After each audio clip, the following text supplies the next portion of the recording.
Dictée du 13 novembre 1943.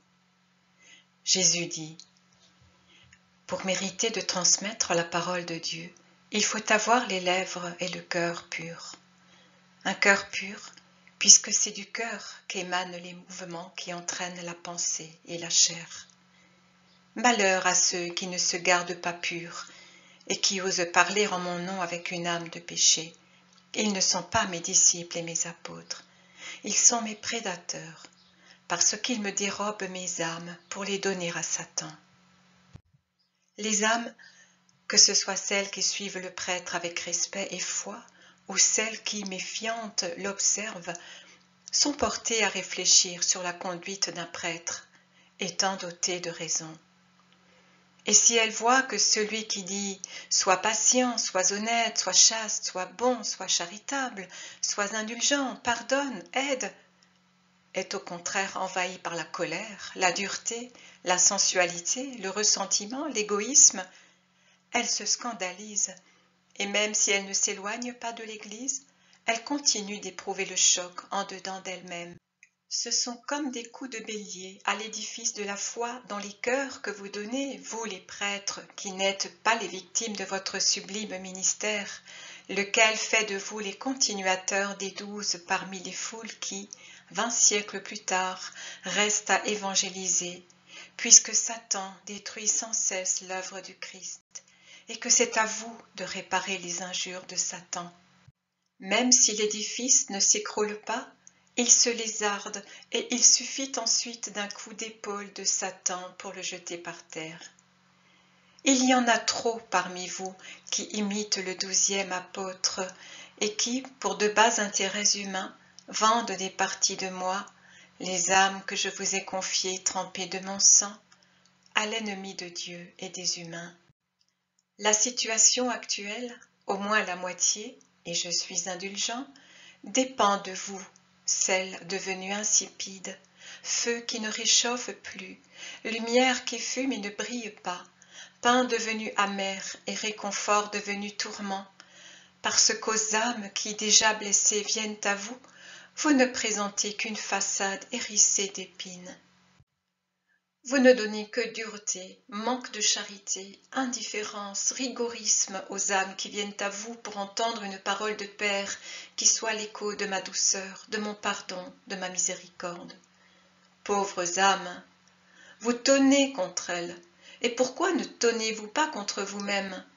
Vous avez envie de paraître comme les émules des anciens membres du Sanhédrin? Mais cette époque est révolue. J'ai mis une pierre tombale dessus, car elle méritait d'être ensevelie pour ne plus nuire, et sur elle, j'ai érigé mon trône de pitié et d'amour à partir d'une table où un Dieu se fait pain, et d'une croix où il se fait hostie pour la rédemption de tous. C'est de moi, prêtre éternel, que vous devez apprendre à être prêtre. Être prêtre signifie être angélique, être des saints. Les foules devraient voir en vous le Christ de façon totalement manifeste. Hélas, vous leur montrez la plupart du temps un aspect plus semblable à celui de Lucifer. Je demanderai compte de tant d'âmes à mes prêtres. Je vous répète les paroles de Paul, et vous feriez mieux de confesser ouvertement que vous ne pouvez plus rester dans cette vie plutôt que de vivre comme vous le faites. Vous seriez ainsi seul à m'abjurer. En y restant, vous coupez de moi beaucoup d'âmes. Laissez donc de côté une fois pour toutes vos fioritures et vos soucis. Pour vous cultiver, retournez au texte et demandez à Dieu de purifier votre esprit et votre cœur avec le feu de la continence et de l'amour pour pouvoir les comprendre comme il se doit. Sachez que vous avez transformé les joyaux ardents de mon évangile en petites pierres opaques, salies par la boue, quand vous n'en avez pas fait de grosses pierres d'anathème pour lapider les pauvres âmes, en imputant aux paroles d'amour un rigorisme qui glace et mène au désespoir. C'est vous qui méritez ces pierres, car si un troupeau est dévoré par les loups, ou tombe dans un ravin, ou se repaît d'herbes vénéneuses, c'est à qui la faute 9 fois sur 10? Ô berger paresseux et fêtard qui, pendant que les moutons sont en danger, dort ou fait la noce, ou s'occupe de marchés et de banques.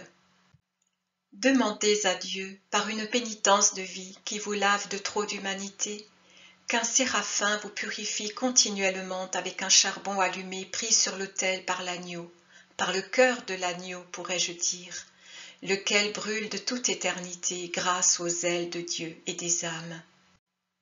La pénitence ne tue que ce qui doit être tué. Ne craignez pas pour votre chair que vous devriez aimer pour ce qu'elle mérite, c'est-à-dire très peu, mais que vous aimez comme une chose précieuse. Mes pénitents ne meurent pas pour cela. Ils meurent pour la charité qui les brûle. C'est la charité qui les consume, ce ne sont pas les silices et les disciplines. La preuve en est qu'ils parviennent souvent à un grand âge et avec une intégrité physique que les plus soucieux protecteurs de la chair ne conservent pas. Ceux parmi mes saints qui s'éteignent dans leur jeunesse ont été consumés sur le bûcher de l'amour. Ils n'ont pas été détruits par les rigueurs. La pénitence confère lumière et agilité à l'esprit, car elle dompte la pieuvre de votre humanité qui vous tient enfoncé. La pénitence vous arrache au fond et vous lance vers le haut à la rencontre de l'amour. La simplicité, la charité, la chasteté, l'humilité, l'amour de la douleur sont les 5 pierres précieuses les plus importantes de la couronne sacerdotale. Le détachement des soucis, l'indulgence, la constance, la patience sont les pierres mineures. Elles forment une couronne de pierres pointues qui enserre le cœur. Mais c'est justement parce qu'il est serré ainsi et que cela lui cause des blessures que le cœur acquiert plus de splendeur et qu'il devient un rubis vivant dans une couronne de diamants. Je ne vous dis même pas « ayez le cœur de mon Pierre », je vous dis « ayez le cœur de mon Jean ». Je veux que vous ayez ce cœur en vous, car il fut le cœur apostolique parfait du matin au soir de son sacerdoce. C'est moi qui insuffle l'esprit de Pierre à mes vicaires, mais vous devez vous faire un cœur vous-même.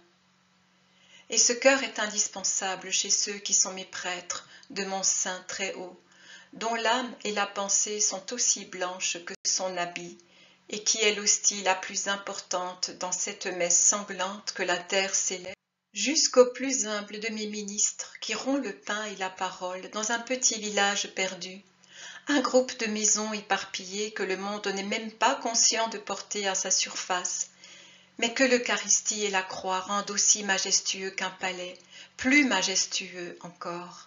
Elles le rendent semblable au temple suprême de la chrétienté, car qu'il soit dans un ciboire en or incrusté de perles, ou dans un pauvre ciboire, c'est le même Christ, Fils de Dieu.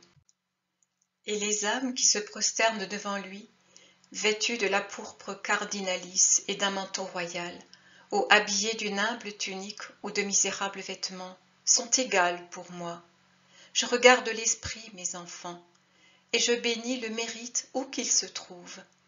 Je ne me laisse pas séduire par ce qui est du monde, comme cela vous arrive souvent. Transformez vos cœurs, prêtres. Le salut de l'humanité est entre vos mains. Faites en sorte qu'au grand jour, je ne sois pas obligé de foudroyer de vastes multitudes de consacrés responsables des immenses ruines qui des cœurs ont déferlé sur le monde.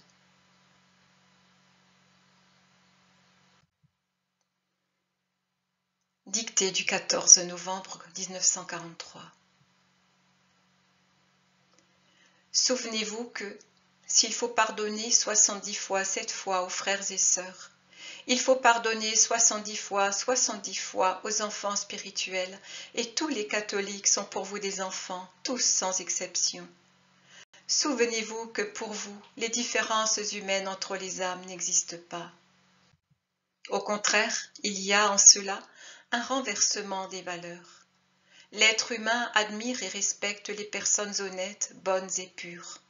Vous ne devez pas les admirer, mais aimez plutôt ceux qui sont misérables spirituellement.